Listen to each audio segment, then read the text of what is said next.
380장입니다. 380장. 380장.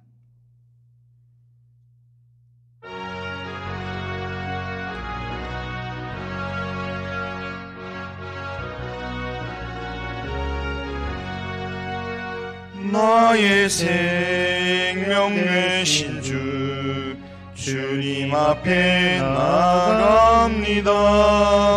주의 흘린 보혈로 정케 하사 받아주소서. 날마다 주를 찬송하겠네. 주의 사랑 줄로서 나를 굳게 잡아 매소서. 괴로운 세상 지낼 때 나를 인도하여 주소서. 주를 믿고 나가면 나의 길을 잃지 않겠네. 날마다 주를 찬송하겠네. 주의 사랑 줄로서 나를 굳게 잡아 매소서. 세상 살아갈 때에 주를 더욱 사랑합니다. 밝고 빛난 천국에 나의 영혼 들어가겠네. 날마다 주를 찬송하겠네. 주의 사랑 줄로서 나를 굳게 잡아 매소서. 아멘. 자, 신앙 고백합니다. 나는 전능하신 아버지 하나님 천지의 창조주를 믿습니다.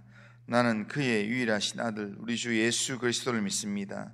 그는 성령으로 잉태되어 동정녀 마리아에게서 나시고 본디오 빌라도에게 고난을 받아 십자가에 못 박혀 죽으시고 장사된 지 사흘 만에 죽은 자 가운데서 다시 살아나셨으며 하늘에 오르시어 전능하신 아버지 하나님 우편에 앉아 계시다가 거기로부터 살아있는 자와 죽은 자를 심판하러 오십니다.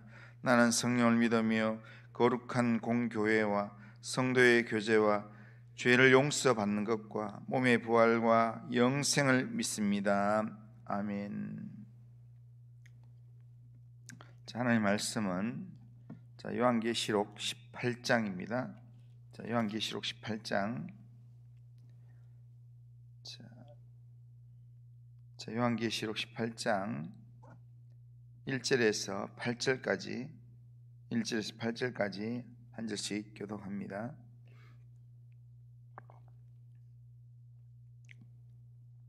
1절부터 8절까지입니다. 이 일 후에 다른 천사가 하늘에서 내려오는 것을 보니 큰 권세를 가졌는데 그의 영광으로 땅이 환하여지더라. 힘찬 음성으로 외쳐 이르되 무너졌도다 무너졌도다 큰 성 바벨론이여 귀신의 초소와 각종 더러운 영이 모이는 곳과 각종 더럽고 가증한 새들이 모이는 곳이 되었도다. 그 음행의 진노의 포도주로 말미암아 만국이 무너졌으며 또 땅의 왕들이 그와 더불어 음행하였으며 땅의 상인들도 그 사치의 세력으로 치부하였도다 하더라. 또 내가 들으니 하늘로부터 다른 음성이 나서 이르되 내 백성아 거기서 나와 그의 죄에 참여하지 말고 그가 받을 재앙들을 받지 말라. 그의 죄는 하늘에 사무쳤으며 하나님은 그의 불의한 일을 기억하신지라.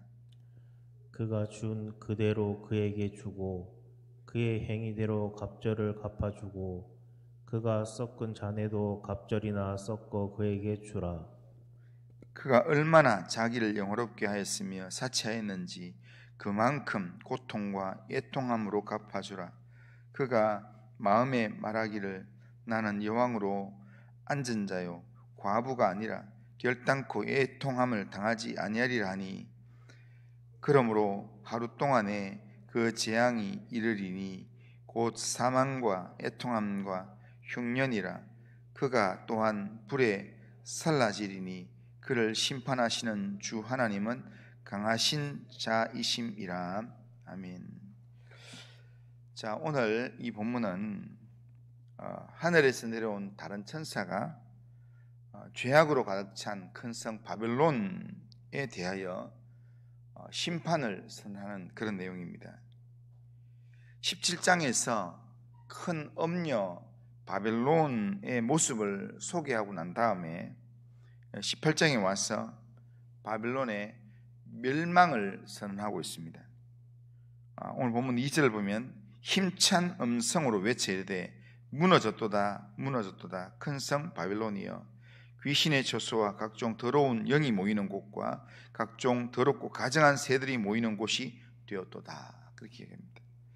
그러니까 큰 음녀 바벨론이 무너져서 폐허의 장소가 되었다라는 그런 선언입니다. 고대 이 바벨론은 그 성이 얼마나 견고하였는지 그 성은 결코 무너뜨릴 수 없는 난공불락의 성이다라고 사람들이 믿고 말하는 그런 장소였습니다. 그러나 세상에는 무너지지 않는 성이란 없습니다.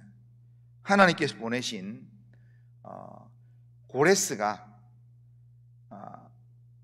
바벨론에 나아가서 바벨론 성을 쳤을 때 이 고레스 앞에서 바벨론은 정말 하루아침에 그냥 무너지게 되었습니다. 세상의 권세도 마찬가지입니다.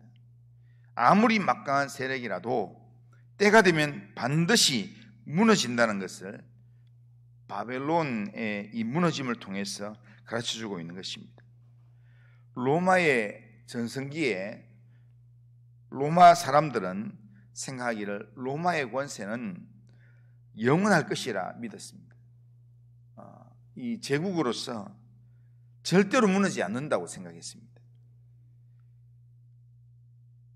그러나 우리가 역사를 통해서 살펴보면 옛날 신할 땅에 세워졌던 바벨탑도 결국에는 무너지게 되고 애굽 바로의 막강한 권세도 결국 무너지면서 왕조가 바뀌게 되고 아수르의 니누에도 무너졌고 결국 크고 견고한 성이라고 사람들이 그렇게 자랑했던 바벨론도 무너지게 되었고 그 바벨론을 무너뜨렸던 페르시아도 결국 무너졌고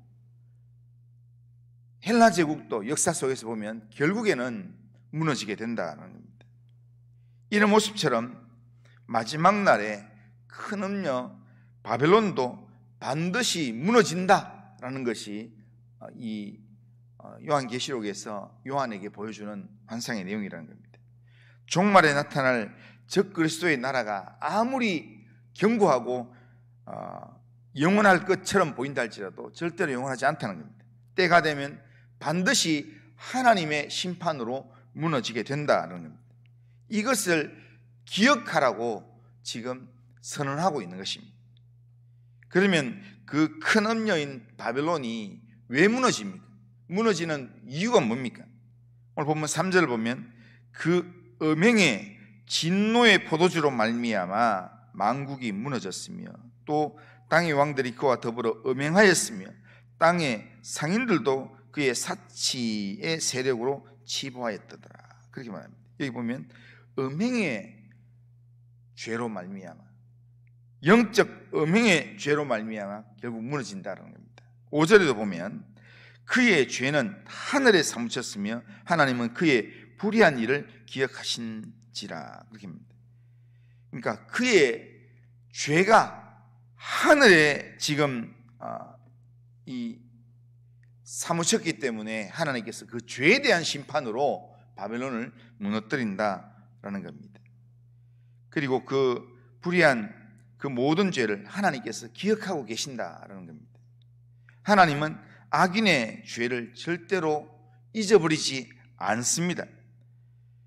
땅에서 핍박받는 성도가 바벨론의 죄를 하나님께 기도로 구하고, 또 하늘에서는 제단 아래에 순교자의 탄식이 하나님의 제단 앞에 올려지는 그런 내용으로 있기 때문에 하나님이 바벨론의 죄를 기억하지 못하실 리가 없다는 겁니다. 실제로 역사 속에서 바벨론이 얼마나 많은 하나님의 도구로 제국이 되었지만, 제국이 되고 난 다음에 바벨론이 얼마나 많은 악한 일을 행했는지 모릅니다. 그러다가 맨 마지막에 하나님께서 심판하려고 마음먹었을 때 다니엘서 5장에 보면 벨사살 왕이 성전에 이 기구들을 가지고 와서 그걸로 술을 먹는 그런 아주 이렇게 이제 극단을 치닫는 그런 행동을 한다는 겁니다. 그래서 하나님께서 이 벽에 글을 쓰면서 아무리 재어보고 아무리 세어봐도 더 이상은 안 되겠다라고 글을 쓰셨습니다. 그래서 하나님께서 결국 그날 밤에 고레스를 통해서 바벨론이 하룻밤에 무너지게끔 만들었습니다. 하늘까지 사무친 그들의 죄에 대하여 하나님께서는 그들의 음행의 죄를 갚아주시는데, 그들이 행한 대로 갑절로 갚아주신다라고 성경은 이야기합니다. 그들이 흘린 무고한 피의 대가를 그들이 흘린 피의 갑절로 하나님께서 치르게 하신다라고 말합니다. 하나님께서 갑절로 갚겠다, 이 말은 2배로 갚는다라는 의미보다는 완전한 보응으로, 완전한 심판으로 더 이상 일어서지 못하도록 그렇게 만들어버린다. 그래서 결국에는 이 바벨론이 하나님의 심판으로 말미암아 역사 속에서 사라지게 되는 겁니다. 그 대단한 제국이었던 바벨론이 그렇게 사라지게 되는 겁니다. 로마가, 이 요한 당시에 로마가 얼마나 대단한 제국이었습니까? 그런데 그 로마 제국이 결국에는 역사 속에서 흔적도 없이 사라지게 된다는 겁니다. 하나님은 오만한 바벨론을 하루 만에 망하게 하실 만큼 전능하신 하나님입니다. 당시 큰 성 바벨론은 사치스러운 바벨론, 여왕 바벨론으로 그렇게 자타가 인정하는, 세상이 인정하는 세상의 지배자였습니다. 그가 스스로 오만해서 나는 여왕으로 앉은 자요 과부가 아니다, 그렇게 않고 애통을 당하지 않는다, 그렇게 자부했지만 하나님은 하루의 재앙으로 하루아침에 그들을 망하게 하시고 애통하게 하시는 분입니다. 그래서 8절에 보면 그러므로 하루 동안에 그 재앙들이 이르리니 곧 사망과 애통함과 흉년이라. 그가 또한 불에 살라지리니 그를 심판하시는 주 하나님은 강하신 자이십니다. 우리가 믿는 하나님은 악한 자를 반드시 심판하시는 강하신 하나님이라는 겁니다.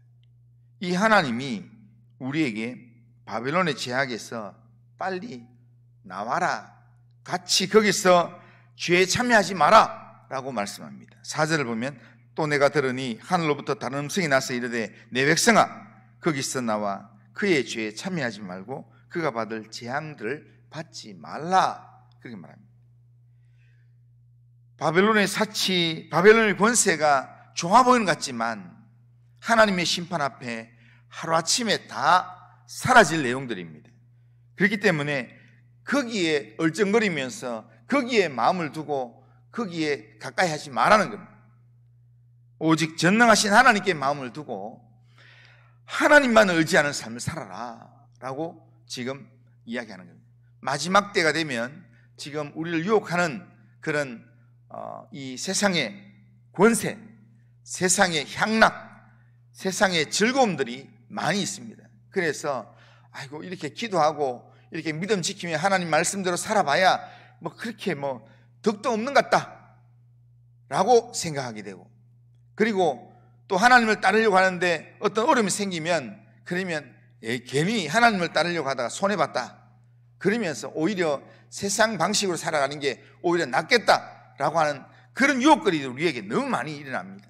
그러나 마지막 때에 성도가 끝까지 붙들어야 될 것은 뭐냐면 하나님의 말씀을 믿는 믿음과 인내의 마음입니다.